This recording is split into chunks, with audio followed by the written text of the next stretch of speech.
Police કર્મીઓ હજીરામાં પથ્થરમારો કરનારા શ્રમિકો સાથે ધૂળી રમ્યા, મિત્ર ભાવ દાખવી લોકોના દિલ જીત્યા. કહેવાય છે કે પોલીસ પ્રજાનો મિત્ર છે અને આ સૂત્રને સુરત પોલીસે આજે હજીરામાં સાર્થક કરી બતાવ્યું છે.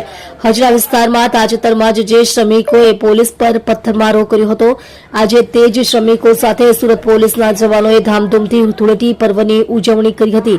આ અનોખા અંદાજે સોશિયલ મીડિયા પર લોકોના દિલ જીતી લીધા છે. કડવાશ પૂર્ણ પ્રેમનો ગુલાલ. થોડા સમય પહેલા હજીરામાં બનેલી પથ્થરમારાની ઘટના બાદ પોલીસ અને શ્રમિકો વચ્ચે જે તણાવ અને અંતર ઉભું થયું હતું તેને ઘટાડવા માટે સુરત પોલીસે આ અનોખો માર્ગ અપનાવ્યો હતો. પોલીસ જવાનોએ શ્રમિકોના ઘરે અને વસાહતોમાં જઈ તેમને ગુલાલ લગાવ્યો હતો અને મીઠાઈ વહેંચી હતી. શ્રમિકોએ પણ પોલીસના બદલાયેલા અંદાજને આવકારી ખુશી ખુશી પર્વની ઉજવણીમાં સહભાગી થયા હતા. તમારા માટે તમારી સાથે સૂત્ર સાર્થક. સુરત પોલીસ માત્ર કાયદો અને વ્યવસ્થા જાળવવાનું જ કામ નથી કરતી, પરંતુ સામાજિક સૌહાર્દ જાળવવામાં પણ અગ્રેસર રહે છે. પોલીસ માત્ર દંડા ચલાવતી નથી, પણ સંબંધો સુધારી પણ જાણે છે. આ વાત આજે હજીરાના શ્રમિકોએ અનુભવી હતી. આ પ્રયાસથી પોલીસ અને જનતા વચ્ચેનો વિશ્વાસ ફરી મજબૂત થશે તેવી આશા વ્યક્ત કરવામાં આવી રહી છે. સોશિયલ મીડિયા પર સુરત પોલીસના ગાંધીગીરી અંદાજની ભારે પ્રશંસા થઈ રહી છે.